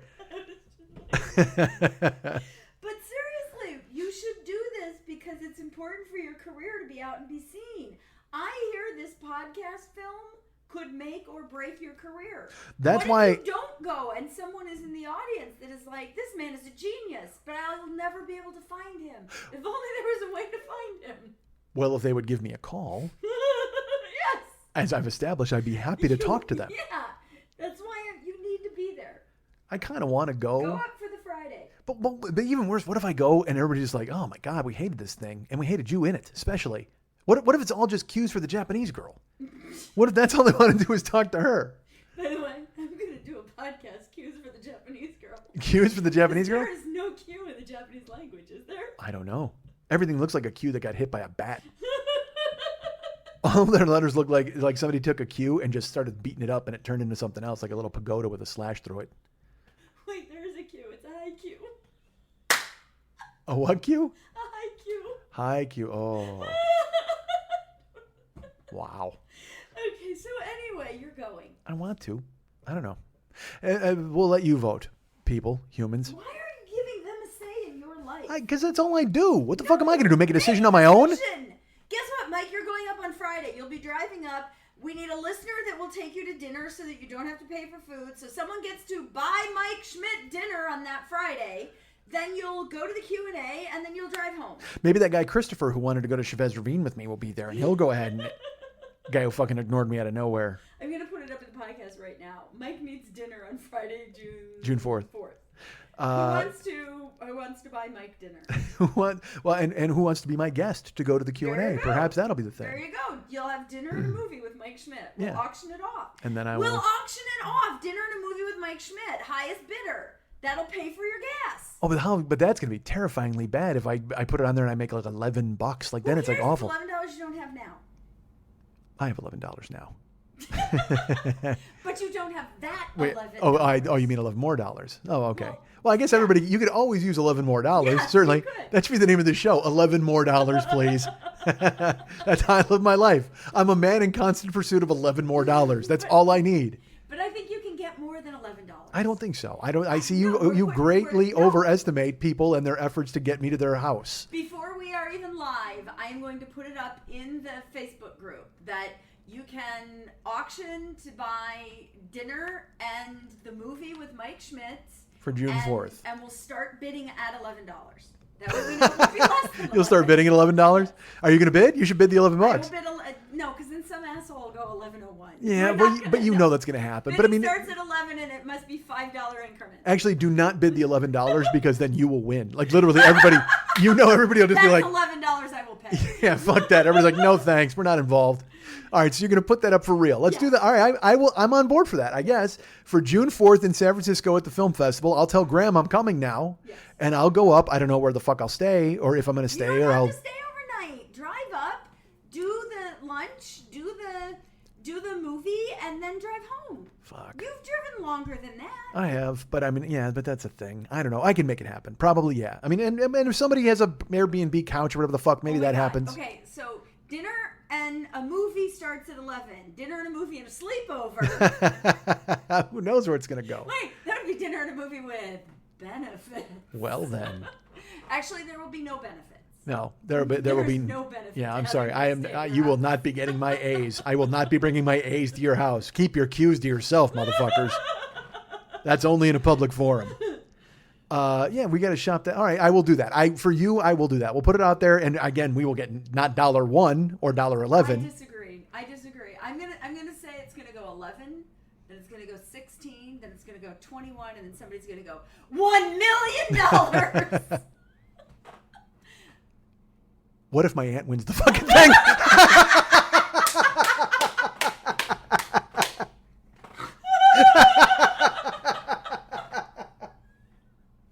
Now I'm doing it. Now, just on the off chance that she pipes in and gives $1 million, I am fucking on board. You guys can get me at Mike at MikeSchmidtComedy.com. You can be my friend at Facebook.com/the40year-old boy. You can follow me at Twitter.com/the40year-old boy. Our friend David Hernandez does all the music and the cool stuff for this show. You can find him at Facebook.com/DavidMexHernandez or go to ArtByDMH.com. Maybe my aunt commissions him to do some artwork because you can do that. Could you paint what Mike looks like now? So go to artbydmh.com and buy cool artwork from Dave. You can buy the Valscapes, the Gaikons. Those are available, or he can do individual stuff for you. Ryan Dirks does all the web stuff for the show. Thank you, Ryan. You're the best. Unless when Michael Wayne comes in and has a rivalry with Ryan Dirks, the two of them. Not really. Michael Wayne bailed me out, but I figured I'd say his name again. Why not? And our great friend Lily Von Stupp is here and has this great idea. And if she's really going to put that up, then I'm on board. I'm in. Right now. She is the producer of this show, and the reason it still exists. That and the documentary we talked about. You can find her at several different Twitter accounts. You can follow her at twitter.com/LilyVonStupp, twitter.com/MNTs, twitter.com/HollywoodBQFest, and twitter.com/Boobdini. Follow Lily Von Stupp this weekend, or this month, because there's going to be a lot of fun photos. Well, we'll talk about that on the other side. But also you can go to facebook.com/LilyVonStupp and stare at her page. You cannot be her friend because she's got plenty of friends. But you can take a look at it and think about all the cool things that would happen if you were her friend. Please remember, Lily has a Patreon page that you guys can go to and give $11 to if you think about it. You can go to patreon.com/Lily, correct? Yes. Okay, Patreon, it's Patreon, patreon.com/Lily. And she puts up all sorts of things. She's got behind-the-scenes photo shoots. She has all sorts of stuff. Stuff. Mike Tyson would say it with stuff. Paul Stanley would say it with stuff. But she's got all that stuff available at patreon.com/Lily. Go ahead and support her and her art. But if you'd like to write her a personal note. Oh, please do. And find out whether she's a applicator or a pad type of girl. Is that what they're called? Applicators, right? Isn't that what it is? Tampons. Well, I know that, but it's in a little house, right? It comes in like a bullet. Well, yeah. Yeah. Now, see, all right, let me ask you, this is a good time for me to learn. Like that, and that goes in, but and then it comes out. Like the plastic thing goes in. Well, the plastic thing's like a little submarine and then it drops its cargo and then he comes out of there. I use a little plastic one. I use a cardboard one because it's more... But he comes out. He's like a submarine. He goes in and then he comes out after dropping his cargo and he bails. Yes. All right. If you guys want to get maybe have her hand draw the process for you. Maybe I'll take pictures and put it on Twitter. Patreon. Why don't you do that? Follow her on Patreon if you want to get fully up and inside there. If you want to, hey, look, if you want to fist her with an Elmo puppet, go to Patreon and donate the cash. Then she'll put the photos up. You can buy those. Look at this mess. If you want to write her personal and find out all that cool stuff, go ahead and write her at Lily at burlesque411.com. That's Lily, Lili, at burlesque411.com.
Want to remind you folks about the Monday Night Teas every Monday night at the 3 Clubs on Vine at Santa Monica. I can separate it. I'm going to do that from now on. Or any word that begins with an S, I'm just going to say I'm just say a long S and then just say the rest of it. Like if I was going to San Francisco. What if she wins the bidding? San Francisco, what if she wins? Oh my God. The Monday Night Teas is an amazing show. It's the greatest burlesque show in the history of Los Angeles. That can't be argued. Certainly nobody would step to me and say anything bad because I'll just battle rap you into the fucking ground. You and Ozone and Turbo and the rest of your crew can throw down some cardboard and I'll spin you right off the goddamn planet with my nonsense. I'll tell you this, the other day I was Ubering all over town and I happened to drive on what was it, Los Feliz Boulevard? I don't know. I drove past what used to be the Derby.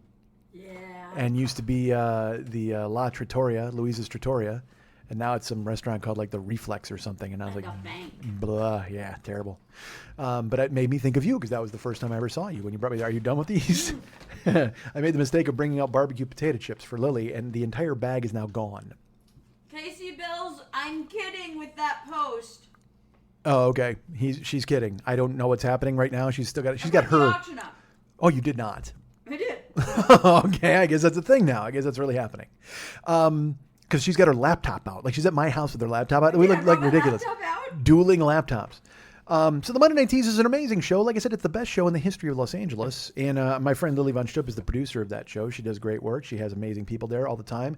And she's here now. Hi, Lily. Lily. Hi. Hi. So you this week was the always unfortunately popular Meat Fest. I use unfortunately because I would not be all for that. I do not want to see any meat. I am not a meat person. I'm certainly not anybody who wants to go and pay to see any meat getting swung around. Go swing your meat elsewhere. But it's not just about the meat. That's the thing. Well, I mean, yes, but now lady meat, you want to swing that around, I'm on board. I mean, I'll come out and check out some lady meat getting swung around. Oh, so once I finish with my period and I go through the change and my lady meat comes in, you'll come to the show? Oh my God, are you talking about you're flipping? You're jumping to the other side? You think your body's going to change? After we go through the change, we get a penis down there. Remember we discussed this earlier? You going to reveal the hammer doll? Are you going to do that? Wow. Why not? Drop that hammer on everybody. Say, oh, here you go. I actually had a couple guys show up on Monday and they were like, oh, it's an all dude show? And I'm like, yeah. And they're like, well, is it good? And I'm like, yeah. They're like, will they like be in my face all Magic Mike? And I'm like, no. And they're like, all right, well, we'll try it. And I'm like, I'll give you a refund if you don't like it after a couple acts. And at intermission, they came up and they went, this is really fun. How do I blow these guys? He goes, it's not sexual. It's like really good. Well, yes. And I'm like, Well, yeah, I know. all right, I don't mean to cast aspersions. That's me being me being That's a weirdo. you being, I like the vagina. Well, certainly. And that's okay. And but And so that- Meat Fest for me is okay. it is okay. But for Meat Fest, for me, it is not my goal. It is not what I would go to see. But I love those guys. Like I said, I thought at intermission you were going to be like, and then I walk into the dressing room and they're blowing everybody. Like those two guys are like they totally got one over. And I also like this line of questioning. It's all dudes. Yeah, it is. Well, is it any good? No, it's so terrible. Please turn around and leave. Well, I mean, I wanted just. to make sure it wasn't like Magic Mike, where it's like all creepy and gross. Yeah, but if I'll tell you what, if I'm going to go see a meat show, that's not creepy or gross. I want to see like ridiculous specimens of dude who look nothing like me. Otherwise, I'll just undulate in a mirror. No, I will not. But There were two girls at the show that just couldn't stop laughing, and they're like, "This is not at all what we expected." And I was like, "Well, like, but you're having a good time, right?" And they're like, "Well, yeah, but it's like, look at his face, look at that." And I go, "Yeah, he's a comic." And they're like, "Well, yeah, it's funny." And I'm like, "Yeah, it's not like all, you know." well, they expected to get all lubed up. They were expecting to They just. honestly didn't know. They were like, "There's no way there's a Magic Mike show in LA Yeah. on a Monday night." They're like, "That just doesn't happen, does it?" I'm like, "Well, there is one. There's the Men of Hollywood show or something it's called, and it's creepy." They should have a bunch of those dudes. Like I would imagine there's enough of those rock chiseled fucking dudes here in town who've got those slalom abs that you could go ahead and put one of those out there. No, but you know that Chanum is doing a Magic Mike in Las Vegas. Right, I He's did hear starting that. his own show there at Mandalay Bay. Yeah, but he's not in it. He's just going to No, produce it. he's in it. No. He's headlining it, and he's training all of the guys because that's what he used to do. Oh, okay. I had no idea. Yeah, no, he got that gig because that's what he used to do. Ooh. Well, that's a good idea then. You take your movie star to the stage and make him do all that. But I mean, I guess you're going to make a ton of dough, right? You could franchise the shit out of it and send it all over the place. Regardless, it's certainly not going to touch Meat Fest, which is the prodigious, the preeminent. It's LA's original boylesque show. Oh yeah, it's absolutely the for any if you're looking for cock-based entertainment, boy, that is the way to go. Meat Fest. Cock-based entertainment. Yeah, I am writing that down do that. because I have to send a sample script in for something, and I'm using cock-based entertainment. All right, you should actually just make that your production company. Cock-based entertainment. Cock-based entertainment presents. Well, so please look if you guys want to see any show. So Meat Fest went great, right? It went good. Fantastic. All right, good. And then who's coming up this week at the Monday Night Tease? We have an international show on Monday. It is. Will there be a rickshaw involved? It is no. There's 2 Australians, a German, Seattle, San Francisco, Portland, and a couple LA girls in the show. All It's gonna right. be awesome. Is there a theme or is it just hot ladies dancing? It's amazing, talented carpetbaggers through town. Essentially, they're on their way to Beehoff, and so they stop in LA. Oh, cool. And then you put it's it's a little. Well, it's like Lily's Home for Wayward It's Girls, a little kind of. mini Beehoff is what it is. Oh, And okay. I've got award winners actors and performers that are on their way to compete, and yeah. Tickets are available for this show at brownpapertickets.com. Always, folks. If you go to facebook.com/Monday Night Teas, you can be a friend and a follower and a member.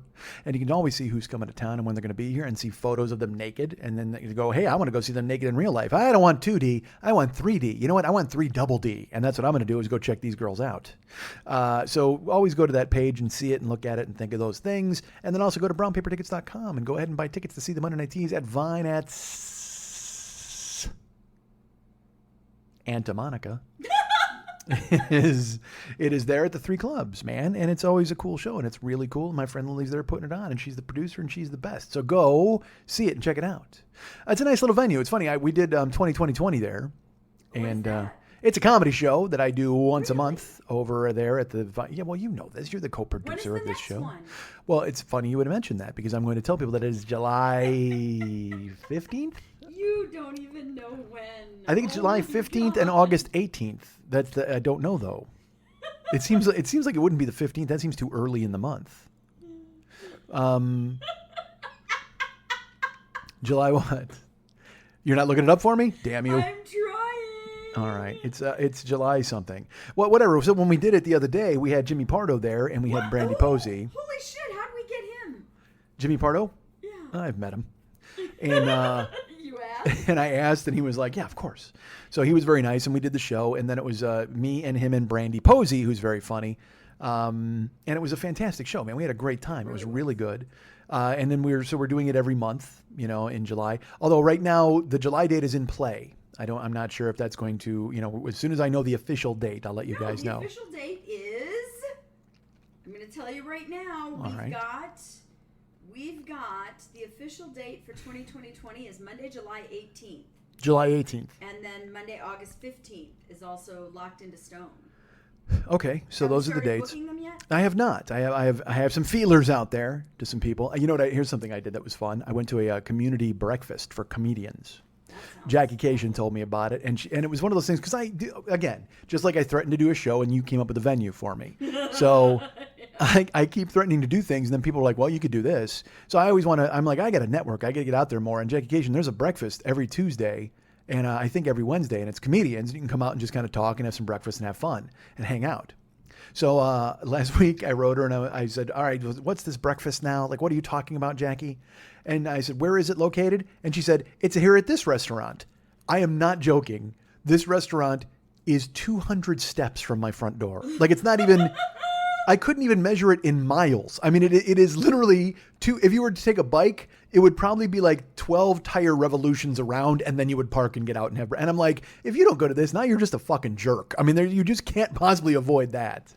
So I went and I had a good time, but I threw it out there that I was kind of doing a show, and guess what happened? Hey, people then started writing me on Facebook and going, I want to do it. I kind of want to do it, which is nice. But it was that was what I was kind of trying to avoid. I really wanted to kind of handpick the first few shows, and then, Still can. well, of course I can. But then I have to deal with because again I had ideas for July and August. Like I have an idea of who I want to be on the show. Do you want to not have to have the hard part? Send an email to my executive producer. Well, of course. Just give him my email, and then I can say no. Yes, I understand that. But I also want to be a friendly person, and I don't want to lie. But the truth be told, I have people in mind for those shows. I'm just waiting to hear back from them. And whatever. I have a plan. I don't have a plan. I got nothing. I got a fucking venue. That's all I got. So I mean, but sure enough, I went to the breakfast and it was fun, and I got to hang out, and that was really cool. But at the same time, then I would get, hey, Mike's got a show, and then here they come like the living dead. But not really. They're all very nice people. And what the hell? Why not? What's wrong with hustling? There's literally nothing wrong with hustling for your career. I wouldn't know. I've never fucking done it. But the people who do, awesome. Good for them. So 2020 is coming up, and then we did the show. And so they love the venue. My point is, it's a very good venue for comedy. They loved the venue so much, one of your friends came by the venue again. Well, sure. I mean, he likes booze, and he likes your venue, and he likes you. I mean, I will tell you that. That was another a question that was there. And they were just like, "How old is Lily?" And I told them, and they were like, "Yeah, it's not right." And I said, It's the blood of virgins. Well, because I mean, you looked really good that night, and your new that haircut. Night? Fuck you. Your I hair. know what you meant. You know what I mean? Well, you were all dressed up for the show. Everybody loves my new haircut. Well, you have to keep this haircut because it really is astonishing. I mean, it's really, really good. When your hair gets long, never mind. Who the fuck am I? Go ahead. No, I'm going to mansplain your hair. That's what I want to do. You got nice hair. Bingo, the end. Yeah, there you go. got I like big tits and nice hair. I like your new haircut. How about that? That's a great way to say it. Let's do it. You know what's really good to say? Your hairstylist is talented. No, And then it's not even complimenting my look. Yeah, I'm telling you, I like your new haircut very much. Thank you. Sure. Did your friends like my new haircut? Did I what it? Do they like me? Would they fuck me? What'd you- I can't do it. I was gonna go. I'd fuck couldn't me. Think of the line. I'd fuck me so hard. So they said I look good for my age. I'd fuck my Is that what they haircut said? so hard. No, they were like, how old is she? Because it was you said it on stage, and everybody and it was kind of like this what? Because you don't look it. So I mean, it was just a thing that came up. So they're just commenting on the fact that I didn't look. My age. Nobody commented on it. They looked at me and they were like, that's not right. And I was like, I don't know. All right. Now you're just. We have a bid. We don't have a bid. We did. We're up to $25. We did. We're they up to they $25. rescinded it. We're up to $25. I'm sure we right now. are. I'm having a real-time auction on a podcast that doesn't come out until tomorrow. Look at the mistakes we've made with our lives. So it's all right. Well, good. I'm glad that that's in progress, and I'm glad you're not focused on the show. You're fucking paying attention to your I'm little science focusing on experiment. the auction right now. Your little science experiment. So go to the Monday Night Teas and go to Facebook.com/Monday Night Teas and follow Lily on all the things. And this is important. I said we talk about this on the other side.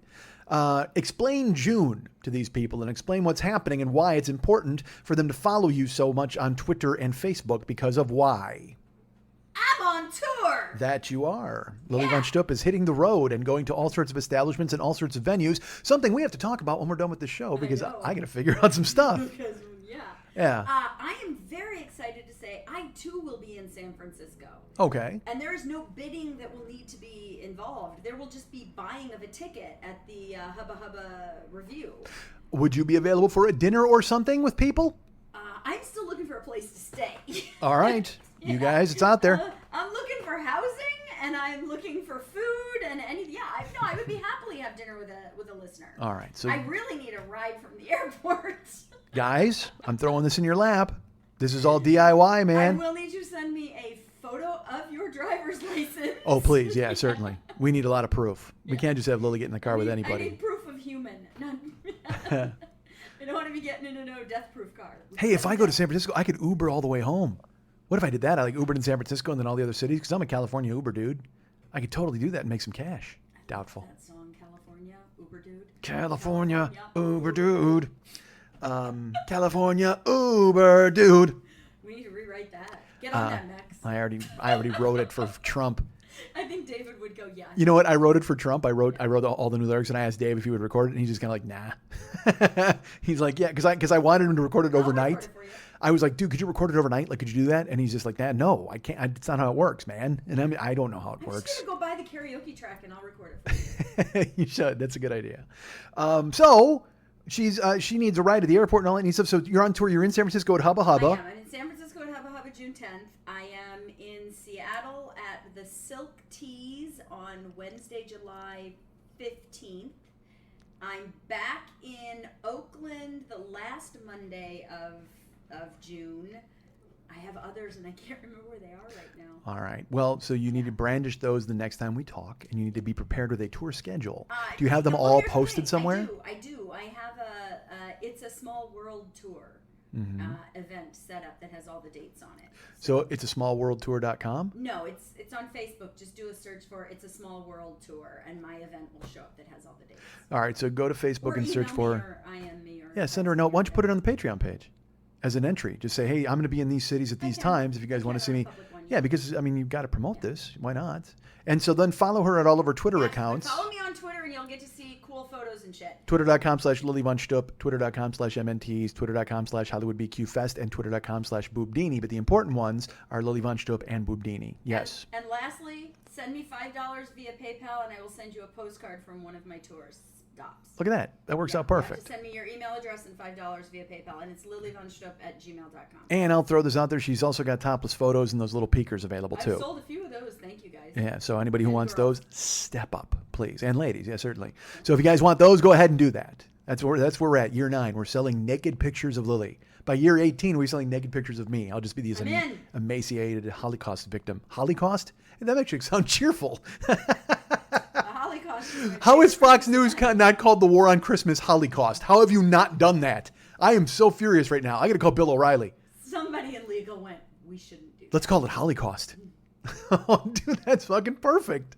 Well, maybe not perfect, but that's not bad. I think it's pretty I good. think that should be on the Christmas album. Holocaust? Do we have a Christmas album? Wait a minute, what happened now? Christmas album now? Nice leaps. We've got interludes, we've got covers, we've got all sorts of original nonsense. music. I think Mike Schmidt Industries, Throw Punch Media, has really branched out. I love our music. We have. Now we are not selling hundreds of products We're not- as opposed to not selling 4, which is fantastic. And you know what? I want to talk about that right fucking now. If you go to, first of all, if you go to MikeSchmidtComedy.com, of course, there's all sorts of cool stuff there. But if you go to the Joe Business page, okay, we've got a place to donate to the show. You can donate to the show, monthly, $2, $5, $10, $25 a month, or you can send a one-time donation. That's always pretty cool and appreciated by us. Thank you so much. We have stuff for sale there. All right. We have the physical copy of the Big Angry CD that I will sign for you if you want it. We have the Yurt Dirt Dirt shirts. We have mystery shirts, all available for you.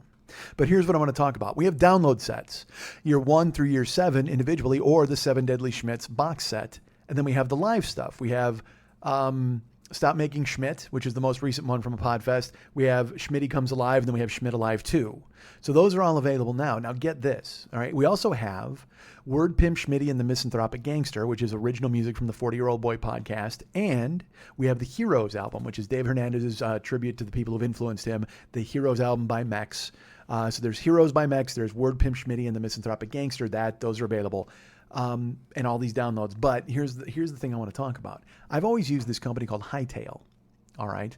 And I sign up for a yearly thing with them. And it was an exorbitant amount, and then it got lowered because there's so much competition from Google and everybody else to send big files to people. So, it takes forever. Like when I have to upload year 4, it takes 16 hours at least because it's fucking 30 gigs of material or 40 gigs, and it has to go up. So what I would do, here's how I did it every year, and this is why sometimes it took a while for it to go on sale. Sometimes in the middle of the upload, it would quit. Like somehow my Wi-Fi would fucking do something and hiccup, and then it would say could not complete upload after like 8 hours, and I'd be fucking furious. So it was always this finger crossing type of deal. But what I would do is I would email it to myself with a never expiring link, so then it stayed alive on the Hightail site. So then when anybody purchased year 1 through year 7 or Word Pimp or any of that stuff, they were just there, and I could forward them the link, the unexpiring link. It expires in 2 weeks for them, but I would send them, because it never expired, the link to it on my Hightail. So I've gotten offers from Google and all these other people. They're like, well, we can do that for you, and we can do it with Dropbox and everybody. But I was like, nah, Hightail, because I wrote them and I said, hey, look, you guys charge like this and I can get it for this. And they immediately matched the price. So I didn't care. I've always had a good, working experience with them. And quickly they took care of stuff. So someone fucking bought Word Pimp and Heroes over the weekend. And that was pretty cool. And so I went to go send it, and Hightail, I get an email from them. And they're like, congratulations, welcome to the new Hightail. And they said, we've gone ahead and made it that much easier for everybody to do this. And we've got these networking things and people, like all this bullshit that I don't need. I don't need any of that. I don't need your fucking welcome video. I just want to send my shit to people, and that's it. So I go to my page where the links live, and I go into the link house and I click forward, and it sends me to the send page. And I have to fill it out, and there's no links attached. So it says drag and drop your file here. Well, I've never had to do that before. Like I said, I sent them once, and then they live forever on the site. So I dicked around with it myself for like half an hour, trying to solve it this way or this way or this way. So finally, I went and talked to their robot, Rolando. He was on there, and I said, are you a robot, dude? You answer me pretty quick. He goes, that's an automated answer, but I'm here, Mike. I said, great. I said, I have links that are archived on the site, and I forward them to people once they make purchases. I go, I've used you guys for like 6 years or 7 years, and it's always been beneficial. I explain the whole thing, and he goes, yeah, unfortunately, all your archive links are gone. Like, we don't do that anymore. So with the new thing, you just have to re-upload them. And I go, dude, it takes me 18 hours to upload each thing, and I've got like 12 of them. I go, you've now cost me a week of work. He goes, yeah, I'm really sorry about that. But this is the new Hightail, and here's something I get. And I go, no, dude. I can't do that. I go, you know what? I want to cancel the service. I'd like a full refund, please, of the time that I have left. He goes, yeah, I'm sorry. I can't do that. Once it's past 30 days, you don't get a refund. I said, dude, you changed this. I didn't. You didn't send me a note that said, hey, we're going to do this or we're going to do that. You just fucking changed it and announced that you've done all these beneficial things for me. You erased 165 gigs of stuff that I had on your site. And he goes, well, the best thing you can do is talk to a supervisor at this phone number because I'm only a phone representative. And I went, give me the phone number. And he's like, yeah, I talked to top tier supports. This is literally last night at 10:30. So I haven't even gotten a chance to talk to them today. But right now, if anybody buys anything, I can't send it. Because I used to be able to just send things almost within a day. Well, now I can't because I now have to re-upload. So now I'm in the market for a new, I want to talk to you about it. So they literally cut their costs by purging their servers. Basically. And now they spun it in a way where it's like, now it's easy access for you and the people in your contacts. And I mean, all this, that blizzard of nonsense that it doesn't mean a fucking thing. You used to send files. That's all you fucking did. I don't give a fuck about grandfathering everybody, bringing in a conference call. I don't care about, you can send a file and they don't have to download it. They can just look at it and play it right from our site and then get rid of the document and we'll trash it for you. No, fuck you. I don't give a fuck about any of that. You're a middleman. Literally, I tap a button and you send shit to people. That was the whole point of the job. And when I signed up, it was I think it was $198 7 years ago. Yeah. And they basically cut that in half for me because I go, look, I can go to Google and fucking do this basically for free. But I like it and all my stuff's already on your site, so let's do this. And they were like, great, they matched it. It was fine. So I wanted to ask you, if you have fraud. Because they knew they were making changes. Yes, basically. And they sold you a service they no longer provide. Well, they sold me again, it's an automatic renew. So they renewed the card 5 months ago. So I have 6 months left on this year term, I think. Yeah, when you call, you ask for a 6-month refund. Well, no doubt. They're no longer giving you the service they did. No, because that's the thing is everybody's changing. Everybody's like, well, oh my God, you're not going to believe this. Now everything's available in French. I don't give a fuck about that. Good for you in France. All I want to do is push a button and send people it's the convenience of, oh, look, forward, click. Because I have all the paperwork and stuff and I don't have to upload any of that shit. Yep. But I literally... I had to upload year 7 and year 6. Those are fucking 40 gigs. 40, and there's 8 years of stuff on there. Yeah. In addition to all the live albums, all the fucking other albums.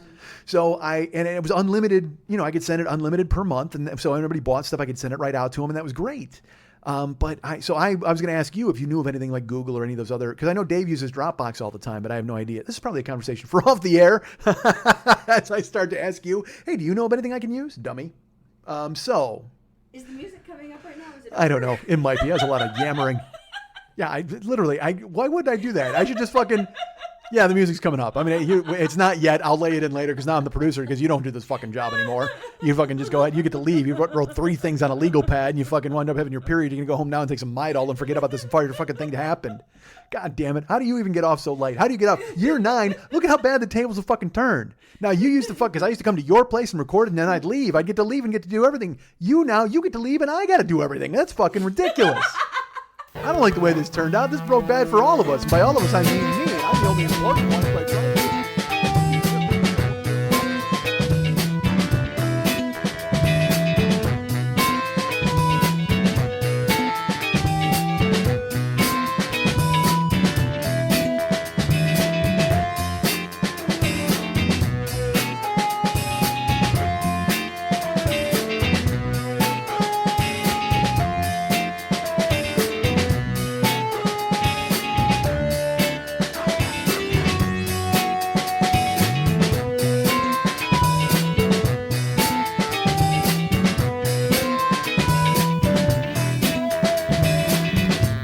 You want to hook people in, get them halfway through a recipe and cut your fucking show in half. That's it.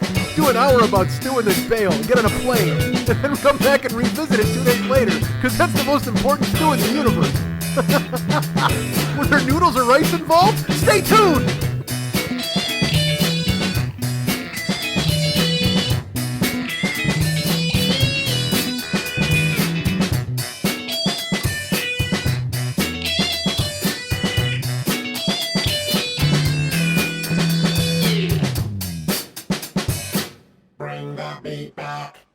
Bring that beat back. Here is your soup.